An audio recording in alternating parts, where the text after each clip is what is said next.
മദ്യപാനികൾക്ക് മാത്രമേ ഈ liver disorder വരത്തുള്ളൂ. പക്ഷെ പിന്നീട് കാലങ്ങളിൽ നമ്മൾക്ക് മനസ്സിലാകാൻ തുടങ്ങി മദ്യപാനം തന്നെയല്ല, ഫാറ്റി ലിവറാണ്. മദ്യപാനം കൊണ്ടും ഉണ്ടാകുന്ന ഫാറ്റി ലിവറാണ്. വേറെ ധാരാളം അതർ കോസ് ഉണ്ട്. അതായത് മദ്യം തൊടാത്ത ആൾക്കാർക്കും ഈ ഫാറ്റി ലിവർ ഉണ്ടാകാം. ഒരു ഗാമ GT എന്ന് പറഞ്ഞ ടെസ്റ്റ് ഉണ്ട്. അതിനകത്ത് നമുക്ക് ലിവറിന് എന്തും വേണ്ടി നശീകരണം വന്നിട്ടുണ്ടെന്ന് ഒരു പരിധി വരെ നമുക്കറിയാൻ സാധിക്കും.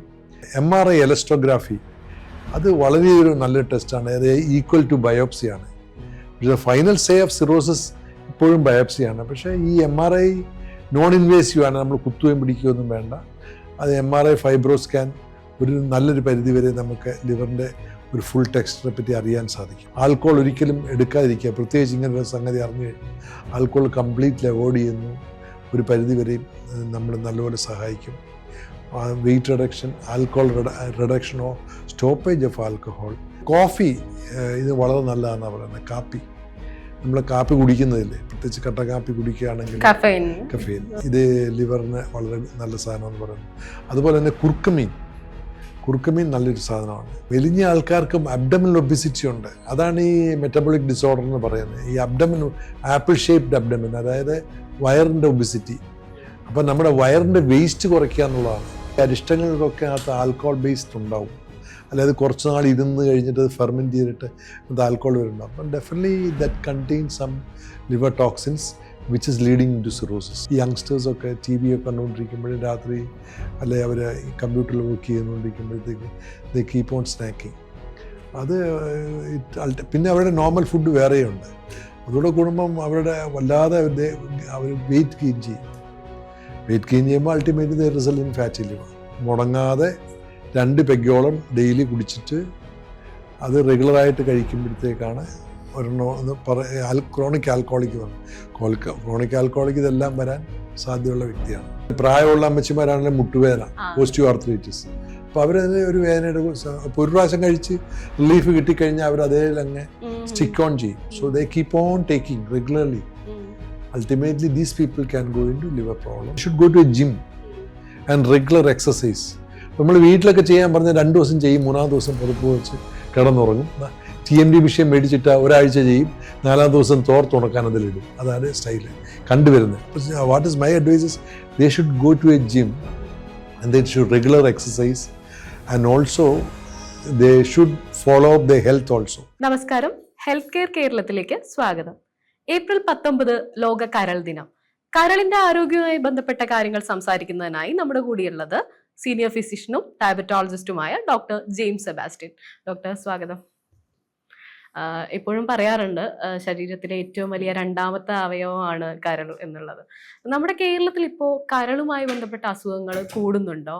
കേരളത്തിൽ തന്നെയല്ല, ലോകത്ത് എമ്പാടും ഈ കരൾ രോഗം വളരെയധികം കൂടുന്നുണ്ട്. പണ്ട് നമ്മൾ വിശ്വസിച്ചിരുന്നു മദ്യപാനികൾക്ക് മാത്രമേ ഈ ലിവർ ഡിസോർഡർ വരത്തുള്ളൂ. പക്ഷെ പിന്നീട് കാലങ്ങളിൽ നമ്മൾക്ക് മനസ്സിലാകാൻ തുടങ്ങി മദ്യപാനം തന്നെയല്ല, ഫാറ്റി ലിവറാണ്. മദ്യപാനം കൊണ്ടും ഉണ്ടാകുന്ന ഫാറ്റി ലിവറാണ്. വേറെ ധാരാളം അതർ കോസ് ഉണ്ട്. അതായത് മദ്യം തൊടാത്ത ആൾക്കാർക്കും ഈ ഫാറ്റി ലിവർ ഉണ്ടാകാം. ഈ ഫാറ്റി ലിവർ എന്ന് പറഞ്ഞത് നമ്മുടെ ലിവറിൻ്റെ കോശങ്ങളിലെ ഫാറ്റ് ഒന്ന് ഡിപ്പോസിറ്റ് ചെയ്യുകയും അതിനെ നശിപ്പിക്കുകയും അങ്ങനെ ലിവറിൻ്റെ ടെക്സ്ചർ നശിപ്പിച്ച് അത് ഫൈബ്രസ് ടിഷ്യൂ ആക്കി മാറ്റുക. അങ്ങനെ അതിൻ്റെ ഫങ്ഷൻ ഇല്ലാതാക്കുകയാണ്. അതിൻ്റെ പേരാണ് സിറോസിസ്. അപ്പോൾ സിറോസിസിൻ്റെ കാരണങ്ങൾ എടുത്ത് പറയുകയാണെങ്കിൽ ഫാറ്റി ലിവർ, പിന്നെ ആൽക്കഹോളിസം ഉണ്ട്. അതായിരിക്കാം ഏറ്റവും അറിയപ്പെടുന്ന കോസ്. പക്ഷെ എല്ലാവരും അറിഞ്ഞിരിക്കേണ്ട ആൽക്കഹോൾ പോലെ തന്നെ വേറെ ധാരാളം അതർ കോസ് ഉണ്ട് ഫാറ്റി ലിവറിന്. അതിന് പ്രധാന കാരണം നമ്മൾ ഇന്ന് ഫേസ് ചെയ്യുന്ന മെറ്റബോളിക് ലിവർ ഡിസീസ്, അതായത് നമ്മുടെ ലൈഫ് സ്റ്റൈൽ ഡിസീസിലൊന്നായിട്ട് വരും ഫാറ്റി ലിവർ ഉണ്ടാകുന്ന. അതർ ദാൻ ആൽക്കഹോൾ, അതിനെ non alcoholic fatty liver disease എന്ന് വിളിക്കും, മെറ്റബോളിക് അസോസിയേറ്റഡ് ലിവർ ഡിസീസ് എന്ന് വിളിക്കും. അത് സിറോസിസിന് ഇപ്പം നല്ലൊരു ഏറിയ പങ്കും വഹിക്കുന്നുണ്ട്. ഇതിൻ്റെ ഡ്രോബാക്ക് എന്താണെന്ന് ചോദിച്ചാൽ പലപ്പോഴും ഇതിനെപ്പറ്റി ആർക്കും അറിയുകയില്ല. പ്രത്യേകിച്ച് ലിവർ ഫങ്ഷൻ ടെസ്റ്റും ആദ്യകാലങ്ങളിൽ നോർമലായിരിക്കാം. അപ്പോൾ ഇതിൻ്റെ കൂടെ ആൽക്കഹോളിസം ഉണ്ടെങ്കിൽ ഇത് വളരെയധികം സ്പീഡപ്പ് കൂടാവും. അപ്പോൾ ലിവർ ഫങ്ഷൻ നോർമലായിരിക്കാം. പിന്നീട് അത് വളരെയധികം ഒരു അഡ്വാൻസ് സ്റ്റേജ് ചെല്ലുമ്പോഴേക്കും പലപ്പോഴും അറിയപ്പെടുന്നത്. അതാണ് സിറോസിസിൻ്റെ ഒരു അങ്ങനെ ഫാറ്റി ലിവർ ആൾക്കാരും സിറോസിലേക്ക് ധാരാളമായിട്ട് പോകുന്നതായിട്ട് കാണപ്പെടുന്നു ഇന്ന് ഈ കാലയളവിൽ. ഈ സൈലന്റ് ആയിട്ടാണ് ആദ്യം പ്രവർത്തിക്കുക എന്ന് പറയുന്നത് അതുകൊണ്ടായിരിക്കും അല്ലെ? സൈലന്റ് ആണ്. എന്നാലും നമുക്ക് എന്തെങ്കിലുമൊക്കെ ഒരു ഏർലി സ്റ്റേജ് സിംറ്റംസ് കണ്ടുപിടിക്കാൻ എന്താ വഴി? അല്ല, കണ്ടുപിടിക്കുക എന്ന് പറഞ്ഞാൽ നമ്മൾ റെഗുലറായിട്ട് ലിവർ സ്ക്രീൻ ചെയ്യണം. ലിവർ അൾട്രാസൗണ്ട് ആണ് ഇത് ഡയഗ്നോസ്റ്റിക് പർപ്പസ്. അൾട്രാസൗണ്ടിൽ നമുക്ക് കാണാൻ ഒക്കും. അല്ലെ ഫൈബ്രോസ്കാൻ എന്നൊരു മെഷീനുണ്ട്. അതിൽ നമ്മൾ പ്രത്യേകിച്ച് ഈ മെറ്റബോളിക് അസോസിയേറ്റഡ് ലിവർ ഡിസീസ് ഉള്ള ആൾക്കാർ, അതായത് പ്രത്യേകിച്ച് ഡയബറ്റിക് ഉള്ള ആൾക്കാർ, ഹൈപ്പർ ടെൻഷൻ ഉള്ള ആൾക്കാർ, പിന്നെ അമിത വണ്ണമുള്ള ആൾക്കാർ, ഇങ്ങനെയുള്ള ആൾക്കാരൊക്കെ ഫാറ്റി ലിവർ ഉണ്ടോ എന്ന് അൾട്രാസൗണ്ട് ചെയ്ത് നോക്കുകയും ഉണ്ടെങ്കിൽ പിന്നീട് ലിവറിൻ്റെ ടെസ്റ്റുകൾ ചെയ്യുകയും ലിവറിൻ്റെ ഫങ്ഷൻ ടെസ്റ്റുകൾ ചെയ്യുകയൊക്കെ ചെയ്താൽ നമുക്ക് കൂടുതലായിട്ട് അറിയാം. അതിനകത്ത് പ്രത്യേകം എടുത്തു പറയേണ്ട ഒരു ഗാമ GT എന്ന് പറഞ്ഞ ടെസ്റ്റ് ഉണ്ട്. അതിനകത്ത് നമുക്ക് ലിവറിന് എന്തിനു വേണ്ടി നശീകരണം വന്നിട്ടുണ്ടെന്ന് ഒരു പരിധി വരെ നമുക്ക് അറിയാൻ സാധിക്കും. പിന്നെ അൾട്രാസൗണ്ട് ആണ് അടുത്തത്. അൾട്രാസൗണ്ട് ഒരു സെഗ്മെൻറ്റ് ഓഫ് ലിവറെ നമുക്ക് കാണാൻ സാധിക്കുകയുള്ളൂ. ഫൈബ്രോസ്കാൻ എൻ്റെ ലിവറിന് ഫൈബ്രോസ് ഉണ്ടോ എന്നുള്ളത് നമുക്ക് അറിയാൻ ഒക്കും. പിന്നെ MRI എലസ്ട്രോഗ്രാഫി അത് വളരെ ഒരു നല്ലൊരു ടെസ്റ്റാണ്. അത് ഈക്വൽ ടു ബയോപ്സിയാണ്. പക്ഷേ ഫൈനൽ സേ ഓഫ് സിറോസിസ് ഇപ്പോഴും ബയോപ്സിയാണ്. പക്ഷേ ഈ MRI നോൺ ഇൻവേസീവ് ആണ്, നമ്മൾ കുത്തുകയും പിടിക്കുകയൊന്നും വേണ്ട. അത് MRI ഫൈബ്രോസ്കാൻ ഒരു നല്ലൊരു പരിധി വരെ നമുക്ക് ലിവറിൻ്റെ ഒരു ഫുൾ ടെക്സ്ചറെ പറ്റി അറിയാൻ സാധിക്കും. ഫാറ്റി ലിവർ റിവേഴ്സിബിൾ ആണോ? Fatty liver stage 1, stage 2 and even up to stage 3 reversible ആണ്. ഫാറ്റി ലിവർ പക്ഷേ ഇതിനകത്ത് ഏറ്റവും അറിഞ്ഞിരിക്കേണ്ടത് റിവേഴ്സിബിളിന് ഏറ്റവും ആദ്യമായിട്ട് ചെയ്യേണ്ടത് വെയിറ്റ് റിഡക്ഷനാണ്. അതിപ്പോൾ പ്രത്യേകിച്ച് എല്ലാ മെറ്റബോളിക് ഡിസോർഡറിൻ്റെയും പ്രധാന ഫൗണ്ടേഷൻ അല്ലെ ഫണ്ടമെൻ്റൽ വെയിറ്റ് റിഡക്ഷൻ, വണ്ണം കുറയ്ക്കുക എന്നുള്ളതാണ്. അപ്പോൾ സാധാരണ ഒരു 5 കിലോ അല്ലെ 7 കിലോ അല്ലെങ്കിൽ 10 കിലോ കുറയ്ക്കാൻ സാധിച്ചാൽ തന്നെ നല്ല ലെവലിൽ നമുക്കിത് കുറയ്ക്കാൻ സാധിക്കും. പിന്നെ അഫ്കോഴ്സ് നിങ്ങൾക്കെല്ലാം അറിഞ്ഞ് ആൽക്കോൾ ഒരിക്കലും എടുക്കാതിരിക്കുക. പ്രത്യേകിച്ച് ഇങ്ങനൊരു സംഗതി അറിഞ്ഞു കഴിഞ്ഞാൽ ആൽക്കോൾ കംപ്ലീറ്റ്ലി അവോയ്ഡ് ചെയ്യുന്നു ഒരു പരിധി വരെയും നമ്മൾ നല്ലപോലെ സഹായിക്കും. വെയിറ്റ് റിഡക്ഷൻ, ആൽക്കോൾ റിഡക്ഷനോ സ്റ്റോപ്പേജ് ഓഫ് ആൽക്കഹോൾ. പിന്നെ പറഞ്ഞ കോഫി, ഇത് വളരെ നല്ലതാണെന്നാണ് പറയുന്നത്. കാപ്പി, നമ്മൾ കാപ്പി കുടിക്കുന്നതില്ലേ, പ്രത്യേകിച്ച് കട്ട കാപ്പി കുടിക്കുകയാണെങ്കിൽ കഫീൻ, ഇത് ലിവറിന് വളരെ നല്ല സാധനമെന്ന് പറയുന്നു. അതുപോലെ തന്നെ കുർക്കുമീൻ നല്ലൊരു സാധനമാണ്. പിന്നെ vitamin E is also a very good antioxidant for curcumin. മഞ്ഞളിൻ്റെ എക്സ്ട്രാക്റ്റ് ആണ്. നമ്മളിപ്പോൾ കറിയിലൊക്കെ മഞ്ഞൾ ധാരാളം ചേർക്കുമ്പോൾ കുർക്കുമീൻ നമുക്ക് കിട്ടുന്നുണ്ടാവും. പക്ഷെ ഇന്ന് ലോട്ട് ഓഫ് കമ്പനീസ്, അതായത് ഓർഗാനിക് കമ്പനീസ്, അതായത് കമ്മിങ് ഔട്ട് വിത്ത് കുർക്കുമീൻ. കുർക്കുമീൻ്റെ ഒരു തെറാപ്പറ്റിക് എഫിക്കസി ഈ ഫാറ്റി ലിവറിനെ കൺവേർട്ട് ചെയ്യാനുണ്ടെന്നാണ്. അതുപോലെ തന്നെ കോഫീനുണ്ട്. പിന്നെ അതുപോലെ തന്നെ ചെയ്യാവുന്നൊരു സംഗതിയാണ് ഈ വൈറ്റമിൻ ഇ സപ്ലിമെൻറ്റേഷൻ ഇസ്. പിന്നെ vitamin D also has got a beneficial effect on liver, fatty ലിവറിനെ മറിച്ച് കൺവേർട്ട് ചെയ്യാനായിട്ട്. അപ്പം ഇങ്ങനെ കുറച്ച് പക്ഷേ the most thing is exercise. പിന്നെ ഇന്ന് മാർക്കറ്റിൽ വളരെ ലിമിറ്റഡ് ആയിട്ട് കുറച്ച് മരുന്നുകളൊക്കെ അവൈലബിൾ ആണ്. ആ മരുന്നുകൾ പ്രത്യേകിച്ച് ഒരു ഇന്ത്യൻ നിർമ്മിതമായൊരു മരുന്നുണ്ട്, അതൊക്കെ വളരെ സപ്പോർട്ടീവായിട്ട് കാണുന്നുണ്ട്. പക്ഷേ ഇതിനകത്തൊക്കെ ഒരു കാര്യം അറിഞ്ഞിരിക്കേണ്ട, exercise and weight reduction is A must thing. അതിനോടൊപ്പം തന്നെ stoppage of alcohol, even metabolic associated liver disease ആണെങ്കിലും, അതായത് ഡയബറ്റിക് ഇൻഡ്യൂസ്ഡോ അങ്ങനെ നമ്മുടെ ഒബിസിറ്റി റിലേറ്റഡ് ആയിട്ടുള്ള ലിവർ ഡിസീസ് ആണെങ്കിലും അതിനകത്തും ഒക്കെ നമ്മൾ ആൽക്കഹോളോട് കൂടുതൽ സപ്ലിമെൻറ്റ് ചെയ്താൽ ഇത് ഭയങ്കര പെട്ടെന്ന് ഫ്ലെയറപ്പ് ചെയ്യും. അപ്പോൾ alcohol reduction is A must, alcohol stoppage is A must. At the same time weight reduction also. ഈ രണ്ട് കാര്യങ്ങളും. പിന്നെ എന്നിട്ടും നിൽക്കുന്നില്ല, പ്രോഗ്രസീവായിട്ട് നമുക്ക് തോന്നുകയാണെങ്കിൽ V might opt for drugs. അപ്പോൾ അതേ ഈ ഓർഗാനിക് സംഗതികളൊക്കെ ട്രൈ ചെയ്യുക. അതായത് കുർക്കുമീൻ ട്രൈ ചെയ്യാം, വൈറ്റമിൻസ് ട്രൈ ചെയ്യാം, വൈറ്റമിൻ സി ട്രൈ ചെയ്യാം. പിന്നെ അങ്ങനെ ലൂക്കോപ്പിൻ എന്നൊക്കെ പറഞ്ഞ് സപ്ലിമെൻറ്റേഷൻ ഉണ്ട്. ഇതൊക്കെ സപ്ലിമെൻറ്റ് ചെയ്താൽ ഒരു എക്സ്റ്റെൻറ്റ് വരെ നല്ലപോലെ നമുക്ക് കുറയ്ക്കാൻ സാധിക്കും. എന്നിട്ടും പ്രോഗ്രഷൻ കണ്ടാൽ there are drugs which can reduce the fatty liver, especially ഈ ഒരു പ്രത്യേക മരുന്നുണ്ട്. ആ മരുന്നൊക്കെ നല്ലപോലെ ഫേവർ ചെയ്യും. ഈ വെയിറ്റ് റിഡക്ഷൻ പറഞ്ഞപ്പോൾ മെലിഞ്ഞിരിക്കുന്ന ആളുകളുടെ ഒരു ചോദ്യമായിരിക്കും, ഞങ്ങൾ മെലിഞ്ഞല്ലേ ഇരിക്കുന്നത്, അപ്പോൾ നമുക്ക് ഫാറ്റ് ലിവർ വരാൻ സാധ്യത കുറവല്ലേ എന്ന്. ഇല്ല, മെലിഞ്ഞ ആൾക്കാർക്കും അബ്ഡമിനൽ ഒബിസിറ്റി ഉണ്ട്. അതാണ് ഈ മെറ്റബോളിക് ഡിസോർഡർ എന്ന് പറയുന്നത്. ഈ അബ്ഡമിൻ, ആപ്പിൾ ഷേപ്ഡ് അബ്ഡമിൻ, അതായത് വയറിൻ്റെ ഒബിസിറ്റി.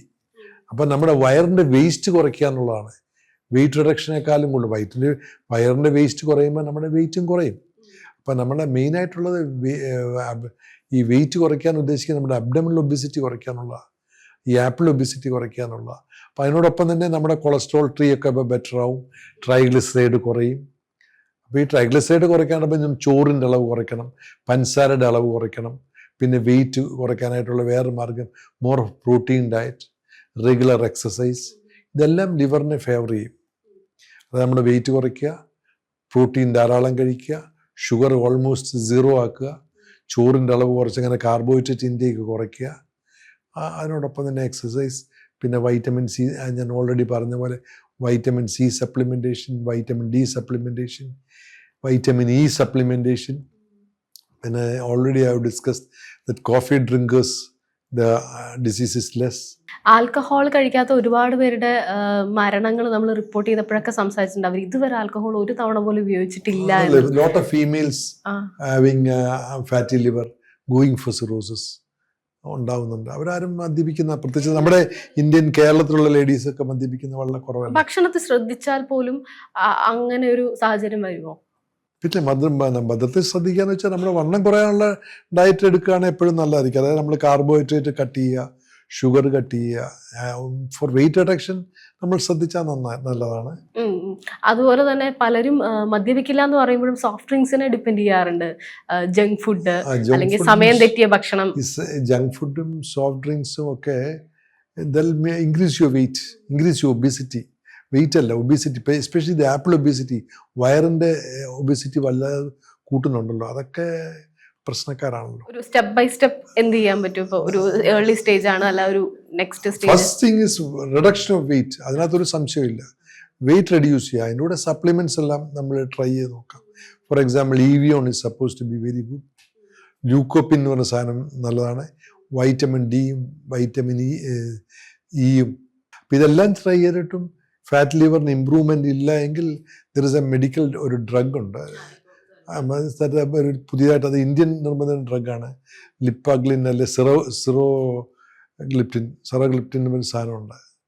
റിപ്പാഗ്ലൈനൈഡ് എന്നൊരു മോളിക്യൂളുണ്ട്. അത് വണ്ടർഫുൾ മോളിക്യൂളാണ്. അത് ഫാറ്റ് ലിവറിനെ നല്ലപോലെ കുറയ്ക്കുന്നതായിട്ട് കാണാറുണ്ട്. പിന്നെയും വേറെ മാർക്കറ്റിൽ ടാബ്ലറ്റ്സ് അവൈലബിൾ ആണ്.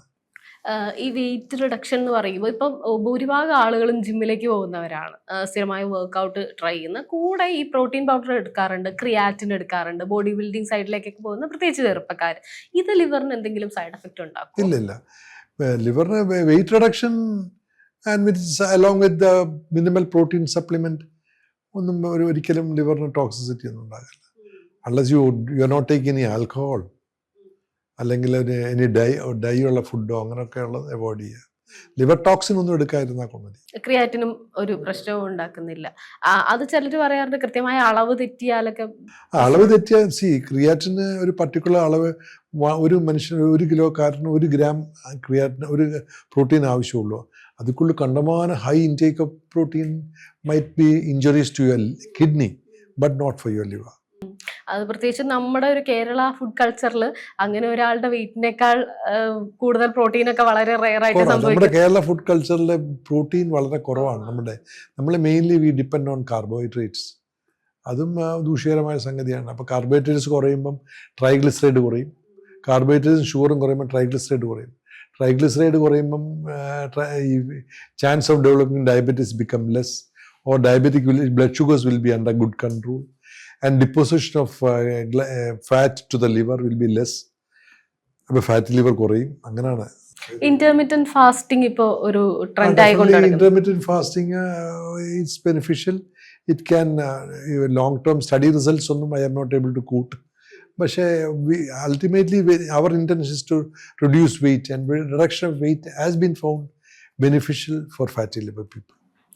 ഇപ്പോൾ അടുത്തൊരു സിനിമയിൽ പോലും ഒരുപാട് ആയുർവേദ മരുന്ന് കഴിച്ച ഒരാള് ഇങ്ങനെ മദ്യപാനമൊന്നും ഇല്ലെങ്കിൽ കൂടി രോഗം വന്ന് മരിക്കുന്നത് നമ്മൾ ഈ അടുത്തൊരു സിനിമയിൽ ട്രെൻഡിങ് ആയ ഒരു സീനായിരുന്നു. അതുപോലെ ആയുർവേദ ഹെർബൽ പ്രോഡക്ട്സ് ഒരുപാട് ഉപയോഗിക്കുന്നത്. ഈ ആയുർവേദ ഹെർബൽ പ്രോഡക്ട്സിന്റെ results there is no research records, especially ഈ അരിഷ്ടങ്ങൾക്കൊക്കെ അകത്ത് ആൽക്കോൾ ബേസ്ഡ് ഉണ്ടാവും.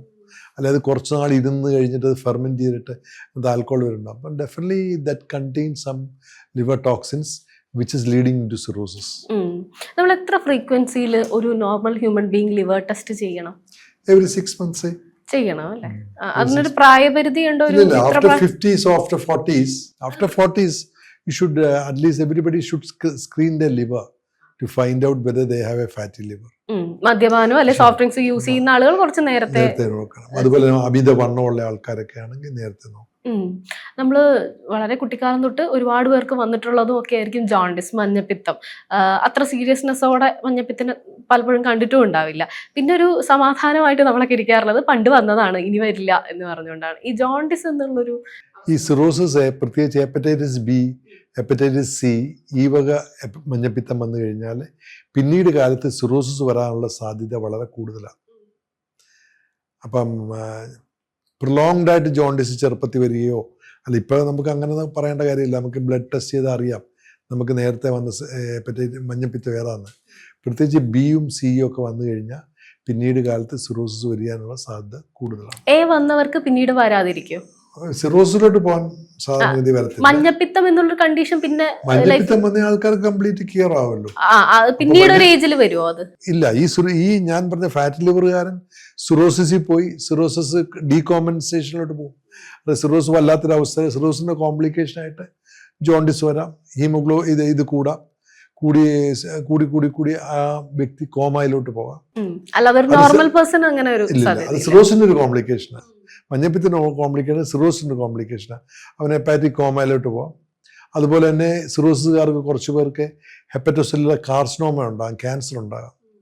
അപ്പോൾ ഈ രണ്ട് കോംപ്ലിക്കേഷൻ സിറോസുകാർ ഒന്നെങ്കിൽ അവൻ ഹെപ്പാറ്റിക് ഫെയിലറിൽ പോവും, ലിവർ ഫെയിലറിൽ പോവും, അല്ലെങ്കിൽ ലിവർ ക്യാൻസർ ഉണ്ടാവും. ക്യാൻസർ വന്നിട്ട് അവിടുന്ന് പിന്നെയും ഫെയിലറിൽ പോവും. അപ്പോൾ ലിവറിന്റെ ഹെൽത്തിന് വേണ്ടി നമ്മൾ ഉപേക്ഷിക്കേണ്ട ഒരു 5 ഭക്ഷണം പറയുകയാണെങ്കിൽ ഏതൊക്കെയാ? First thing is alcohol, no doubt about it. Alcohol. Second thing, too much sugar should be avoided.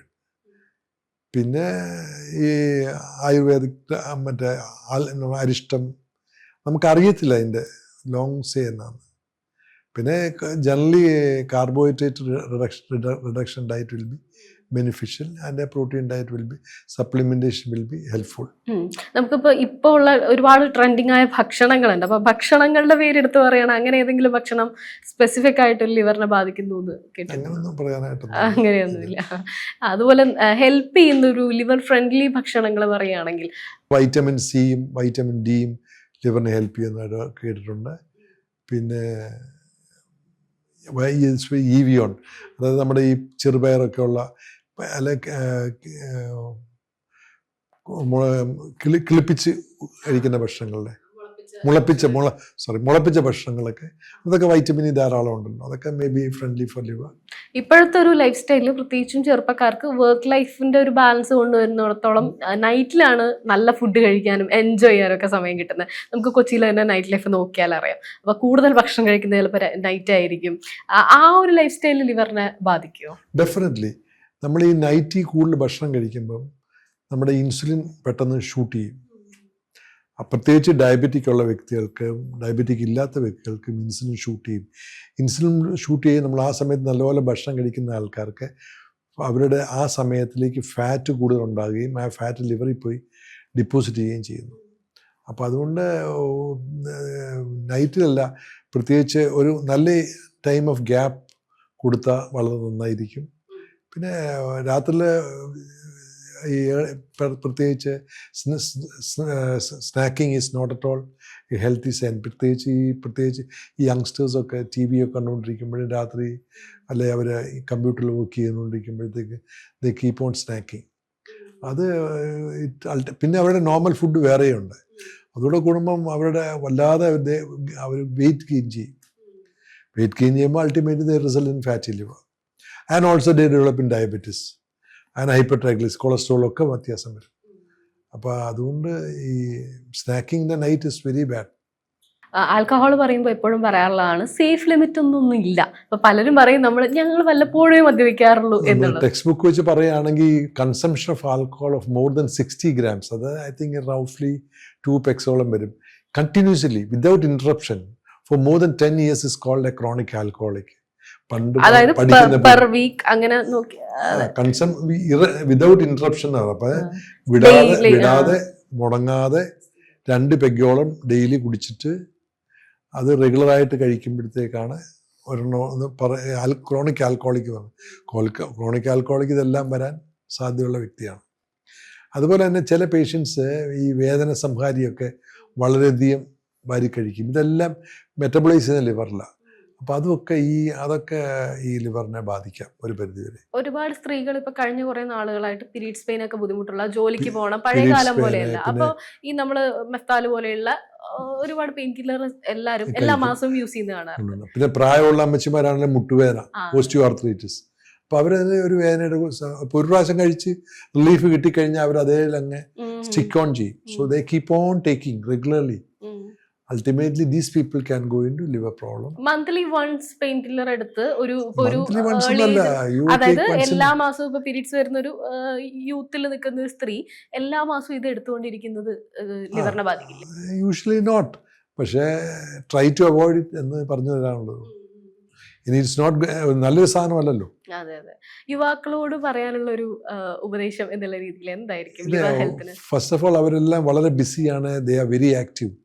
അപ്പോൾ അങ്ങനെയുള്ള ലൈഫ് സ്റ്റൈൽ മോഡിഫൈ ചെയ്യുന്ന ആൾക്കാർ ഈ സമയത്ത് they are on computers, they are on. അപ്പോൾ അവർ ആ സമയത്ത് അവർ ഒബിസിറ്റിക്ക് വേണ്ടി ഒരു ഇൻട്രസ്റ്റ്, അവരുടെ വെയിറ്റ് റിഡക്ഷന് വേണ്ടി അവരൊന്നും തന്നെ ചെയ്യാറില്ല. അത് അവരോട് പറയുന്നത് തന്നെ അവർക്ക് ഞാൻ എപ്പോഴും എല്ലാ പേഷ്യൻറ്റും അഡ്വൈസ് ചെയ്യുന്നത് they should go to a gym and regular exercise. നമ്മൾ വീട്ടിലൊക്കെ ചെയ്യാൻ പറഞ്ഞാൽ 2 ദിവസം ചെയ്യും, 3-ാം ദിവസം പുറത്ത് വെച്ച് കിടന്നുറങ്ങും. TMD മെഷീൻ മേടിച്ചിട്ട് ഒരാഴ്ച ചെയ്യും, 4-ാം ദിവസം തോർത്തുണക്കാൻ അതിലിടും. അതാണ് സ്റ്റൈല് കണ്ടുവരുന്നത്. അപ്പോൾ what is my advices, they should go to a gym and they should regular exercise and also they should follow up the health also. അപ്പോൾ അതിൻ്റെ പാർട്ടായിട്ട് അവരുടെ ലിവർ എപ്പോഴും വരുന്നു, ലിവറും കൊളസ്ട്രോളും ഒക്കെ അവർ എപ്പോഴും regularly yearly once they should have a checkup. അപ്പോൾ അവരുടെ ഡയറ്റ് റെസ്ട്രിക്റ്റ്, പിന്നെ consumption of alcohol or the newer all drugs should be avoided to a good extent. And alcohol especially അവർ നോക്കണം, കഴിവതും കുറയ്ക്കുക, അല്ലെങ്കിൽ ഫ്രീക്വൻസി കുറയ്ക്കുകയും. പിന്നെ ആൽക്കഹോൾ എടുക്കുന്ന വ്യക്തിയാണെങ്കിൽ തന്നെ അവരുടെ LFT മോണിറ്റർ ചെയ്യുകയും. പിന്നെ സ്പെഷ്യൽ ടെസ്റ്റ് ഗാമ GT എന്ന് പറഞ്ഞ് how far it is injuring the liver എന്നറിയാനുള്ള ടെസ്റ്റ് എടുക്കുകയൊക്കെ ചെയ്യണം. നമുക്കൊരു റാപ്പിഡ് ഫയറിലേക്ക് പോവാം ഡോക്ടർ. ഏതാണ് വേഴ്സ് എന്നുള്ളതാണ്, alcohol or sugar? Both are equally worse. ഏതാ ഡാമേജ് എന്നുള്ളതാണ്. I think if you ask me, if you are not taking if you are taking regularly sugar, that is bad. Alcohol also, that is bad. അതുപോലെ തന്നെ biryani, bakery items. I am in trouble because I don't think both biryani will be better than the bakery items. Gym, walking, ഏതാ better for liver? Walking is always better, but if you do it regularly. Okay. Walking is weight training nekka. If you do it, you have to do it regularly. Regularly and do a good in between jogging and everything. 1 hour walking will be definitely better than gym. Cheat meal എത്ര വരെ safe ആണ് weekly? Cheat meal, അതായത് ബാക്കി ദിവസങ്ങളിലൊക്കെ diet food കഴിച്ചിട്ട് ഒരു ദിവസം ആകുമ്പോഴോ എന്നാ പിന്നെ ഇന്ന് സിംറ്റംസ് ഇല്ലെങ്കിലും ഒരു ടെസ്റ്റ് ഇപ്പൊ ഒരു യൂത്തിൽ നിൽക്കുന്ന ആളായാലും ഒക്കെ ചെയ്യേണ്ടതുണ്ടോ? ഞാൻ ഓക്കെ ആണ് എന്ന് വിശ്വസിക്കുന്നു. You should, every man should yearly at least should screen their liver, should screen their heart, should screen their cholesterol and lipid metabolism. But every yearly they should at least screen once. Even though they don't have symptoms. ഒരു 20-30 നിൽക്കുന്ന ഒരു ആള് എന്ത് test ആണ് ചെയ്യേണ്ടത്, അല്ലെങ്കിൽ എങ്ങനെയാണ് അതിനെ അപ്രോച്ച് ചെയ്യുന്നത്? 30 കഴിഞ്ഞാലാണ് മെയിൻ ആയിട്ട് ഡോക്ടറെ കൺസൾട്ട് ചെയ്യണോ അതോ ലാബിൽ പോയി നമ്മൾ ടെസ്റ്റ് ചെയ്താൽ മതിയോ, എങ്ങനെയാണ്? I think they should have an executive checkup and discuss with the doctor. Doctor വേറെ ഒന്നും ചെയ്യാനില്ലായിരിക്കാം, പക്ഷെ ഡോക്ടർക്ക് പലതും പറഞ്ഞു കൊടുക്കാൻ സാധിക്കും. അപ്പം they should do a screening with an executive checkup and come and discuss each test with the doctor. അങ്ങനെ ഒത്തിരി പേഷ്യൻസ് ഉണ്ട്. അവരെല്ലാത്തിനെ പറ്റിയും അവർക്ക് നല്ല നോളജ് ഉണ്ടായിരിക്കും. അവർ they come and discuss with us. പല ലാബുകളിലും അപ്പൊ പലപ്പോഴും ഇവരെ ഈ സൈഡിൽ കാണുന്ന വാല്യൂ നോർമൽ വാല്യൂസ് ആണ്. ഇത് നോർമലാ, ദാറ്റ് ഡസന്റ് മീൻ എനിത്തിങ്.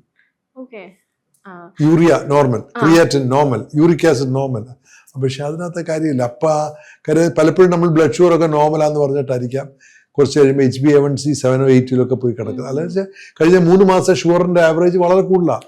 പക്ഷെ ഇന്നെടുത്ത ഫാസ്റ്റിങ്ങും ഇന്നെടുത്ത PPBS നോർമലാ. That doesn't mean he doesn't have diabetic. ഒരു പേഷ്യന്റ് കൊളസ്ട്രോൾ വളരെ കുറവാണ് ഇന്നെടുത്തപ്പം, ട്രൈഗ്ലിസറൈഡ് കുറവാണ്. That doesn't mean he doesn't have any heart lesion. അപ്പൊ അതൊക്കെ നമ്മൾ ഡോക്ടറുമായിട്ട് എപ്പോഴും ഡിസ്കസ് ചെയ്താൽ it will be preferable. Scan ചെയ്യുന്നതും അതുപോലെ തന്നെ പലപ്പോഴും ഇപ്പൊ നമ്മൾ ലാബിലൊക്കെ പോയി കഴിഞ്ഞാൽ ഫുൾ ബോഡി ടെസ്റ്റ് എന്നും പറഞ്ഞ് ഇതൊക്കെ ഇൻക്ലൂഡഡ് ആണ്. അങ്ങനെ ബ്ലഡ് ടെസ്റ്റ് ചെയ്യുന്നതുകൊണ്ട് ഇതിൽ ഏതാണ് കുറച്ചുകൂടെ അക്യുറേറ്റ് ആയിട്ട്? അല്ല, എല്ലാം ചെയ്യണം. You need a supplementation of blood. അത് കഴിഞ്ഞിട്ട് you do a routine ultrasound. അതൊന്നൊരു ഒട്ടും, പിന്നെ എക്സ്റേ, ECG എല്ലാം കൂടെ മൊത്തത്തിലൊരു package yearly once you should do. It will be very good. ഒരു ഏർലി സ്റ്റേജിൽ ഡിറ്റക്ട് ചെയ്യുകയാണെങ്കിൽ കുറച്ചുകൂടെ ഈസി ആയിട്ട് ക്യൂർ ചെയ്യാൻ പറ്റില്ലേ? Early stage detect has 100% reversible. A fatty liver detected in early stage of stage 1 or stage 2, it is completely reversible. Even stage 3 it can get reverted. Completely normal ആകാം. പക്ഷെ അതുകൂടെ അറിഞ്ഞില്ലാതെ മണ്ടത്തരം കളിച്ചിരിക്കുന്ന ആൾക്കാരുണ്ട്. അപ്പോൾ ഈ സ്റ്റേജ് 1 and stage 2 100% റിവേഴ്സിബിൾ ആണ്. ഇപ്പോൾ ചില ആളുകൾ ഒരു 50s വരെ അല്ലെങ്കിൽ 40s വരെയൊക്കെ നല്ല ഹെൽത്തി ആയി ജീവിച്ചിരുന്നു, പിന്നീട് ചിലപ്പോൾ ലൈഫ് സ്റ്റൈൽ മാറി. അങ്ങനെയുള്ള ആളുകൾക്ക് ഏജ് ആയിട്ടും ഇങ്ങനെ സിംറ്റംസ് കാണിച്ചു വരുവാണെങ്കിലും ഇതുപോലെ തന്നെ റിവേഴ്സിബിൾ ആണോ? ഏർലി സ്റ്റേജ് നല്ല ലൈഫാണ് ലീഡ് ചെയ്തത്? ഡെഫിനറ്റ്ലി. സ്റ്റേജ് ലേറ്റ് ഏജ് ആണല്ലോ, any age it is detected in A proper time, in earlier time, it is 100% reversible. ഒരു ഡയബറ്റോളജിസ്റ്റ് എന്നുള്ള രീതിയിൽ ഇപ്പോൾ ഇവിടെ യൂത്തിന്റെ ഇടയിലുള്ള ഡയബറ്റിക് പേഷ്യൻസിന്റെ എണ്ണത്തിൽ എങ്ങനെയാണ്? It is ഭയങ്കരമായിട്ട് ഭൂമിയനുണ്ട്. Recently one gentleman walked into my OP. He was my son's classmate, so 32 years. He knows me personally, and he said, "Uncle, ഭയങ്കര ടയർഡ്നെസ്സാ, ഭയങ്കര ക്ഷീണം, എന്നാണെന്നല്ല പനി വരാനുള്ള ആരംഭമാണ്." അപ്പോൾ ഞാൻ പറഞ്ഞു, മോനെ നീ നോക്കിയിട്ടുണ്ടോ? അപ്പോൾ ഞാനെല്ലാം ചെക്ക് ചെയ്തു, എൻ്റെ executive checkup. I first found his blood sugar was 400, 400, and he never knew, and I never imagined or thought about it that he will have this. So routine langit ittu kodutha. Then I asked him about his diet. Avan main aayittu avanapam he's linked with an IT man, and he works in the night also. Avante main food enikku thonnu all aerated drinks and night food aanu avante main aayittulla. So I advised, now he's under good control. He has reduced his weight, he is going to a gym. But നല്ല തടിയും മണ്ണുള്ള വ്യക്തിയാണ്. So I was shocked. അപ്പോൾ nowadays there are a lot of youngsters, especially after 30s, who works in IT field. Mainly IT ആണ് ഞാൻ കണ്ടിരിക്കുന്നത്. കാര്യം അവർ ഭയങ്കരമായിട്ട് ഭക്ഷണം കഴിക്കുകയും ചെയ്യും. And many of them are having diabetes. And diabetes ഉള്ള വ്യക്തികൾക്കെല്ലാം slowly they creep up hypertension. ഈ ഹൈപ്പർടെൻഷൻ, ഡയബറ്റിക് ഉള്ള എല്ലാ ആൾക്കാരും നാച്ചുറലി കൊളസ്ട്രോളും ഉണ്ടാവും. And these three things makes them victim for heart attack, stroke, kidney disease, eye disease, everything. So you have to be very careful, and you have to have a yearly checkup. That will definitely help you a lot. ഡോക്ടറുടെ OP എക്സ്പീരിയൻസുകളിൽ എപ്പോഴും ഓർത്തിരിക്കുന്ന ഒരു 2-3 പേഷ്യൻസിന്റെ story പറയാനാണെങ്കിൽ? ഇതൊക്കെ തന്നെ. ഞാൻ ഇപ്പം കഴിഞ്ഞ ആഴ്ചയിൽ ഒരു പേഷ്യൻ്റ്, ഒരു 44-year-old man came to my OP saying that പുള്ളിക്കൊരു ഗിഡിനെസ് ഉണ്ടായി. 3 days back എൻ്റെ അടുത്ത് വരുന്നതിന് 3 ദിവസം മുമ്പ് he literally collapsed, and he got up after 2 minutes or 3 minutes. Then he said he's having a persisting giddiness. So I told him, we'll do a workup, you get admitted, I'll find out why the giddiness happened. He said, no way, because he's an elderly man in the house and he has to be in the house. His wife is also sick എന്നൊക്കെ എന്നോട് പറഞ്ഞത്. So I said, okay, you do an ECG and a tropai to find out whether it is a heart problem. ECG tick ചെയ്ത് ട്രോപ്പയും tick ചെയ്ത് ഞാൻ വിട്ടു. അപ്പോൾ അത് കഴിഞ്ഞിട്ട് 5 minutes കഴിഞ്ഞപ്പോൾ ഈ finish ECG, he was waiting for his blood tropai report. അപ്പോൾ അതുകൊണ്ട് എൻ്റെ ഫ്രണ്ടിൽ തന്നെ എൻ്റെ ഫ്രണ്ട് ആ വെയിറ്റിംഗ് ഏരിയ നിൽക്കുകയായിരുന്നു. അപ്പോൾ ഒരു ബൈസ്റ്റാൻഡർ ഓടി വന്ന് എന്നോട് പറഞ്ഞു, ആ പേഷ്യൻ്റ് കൊളാപ്സ് ചെയ്തു, അവിടെ ഒന്ന് നോക്കാൻ. So when I went there, my junior doctor was already there. She was shifting the patient on a trolley. without wasting time, we immediately took the patient to the CCU. അപ്പോൾ അവിടെ ചെന്ന് പോകുന്ന വഴിക്ക് തന്നെ ഈ almost he was having a massive heart attack. And when he reached there, he went into a VT, that means ventricular fibrillation, where our critical care team revived him. And he was immediately taken to the cath lab, where our cardiologist did the angiogram and found a 2-vessel disease, where അത് 2 രക്തക്കൊള്ളു complete അടഞ്ഞിരിക്കുകയായിരുന്നു. എന്നിട്ട് പുള്ളി അതിനെ 2-ന് stent ചെയ്തു. Is fine. അല്ല, പക്ഷേ ഇതൊക്കെ ഒരു ഭയങ്കര ഒരു ലക്കാ. The patient was in the hospital, and even ഈ ഹോസ്പിറ്റൽ ആയതുകൊണ്ട് കാര്യമില്ല. It is a God's grace that he was in front of us and we took them. The entire critical care team was informed and they were waiting there. Without wasting time, we could do this. And the patient was extremely lucky. That's what I said.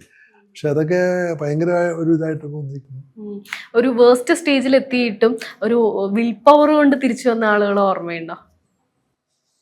Definitely will power, definitely പ്രത്യേകിച്ച് എടുത്ത് പറയാനായിട്ട് ഞാൻ ഓർക്കുന്നില്ല. പക്ഷേ അത് ഒത്തിരി ഒരു അസുഖത്തിന് ആ സമയത്ത് പേടിക്കാതെ ധൈര്യമായിട്ട് നിൽക്കുന്ന ഒരു വ്യക്തിക്ക് ഡെഫിനറ്റ്ലി ക്യാൻ കം അക്രോസ്. ഒരു വലിയൊരു പ്രായമായ ആളുകളൊക്കെ ഇതുപോലെ തന്നെ നമുക്ക് പോലും ചിലപ്പോൾ അത്ര ഹോപ്പ് ഉണ്ടാവില്ല, പക്ഷെ അവര് പണിയെടുത്ത് തിരിച്ചു വരിക എന്നൊക്കെ പറയുന്ന പോലെ. പ്രത്യേകിച്ച് ഓർക്കുന്നില്ല. ജെൻഡർ ഡിഫറൻസ് ഉണ്ടോ ഈ ലിവർ ഡിസീസിൽ അല്ലെങ്കിൽ ഡയബറ്റീസ് കൂടുന്നതിലൊക്കെ? ജെൻഡർ ഡിഫറൻസ് ഒന്നുമില്ല. ലിവർ ഡിസീസിന് nowadays say 30 to 20% of liver disease may be alcoholism, but equally there is fatty liver. So more predominant males, I think, can say. അപ്പോൾ thank you so much doctor. ഒരുപാട് കാര്യങ്ങൾ നമുക്ക് മനസ്സിലാക്കാൻ സാധിച്ചു. Thank you.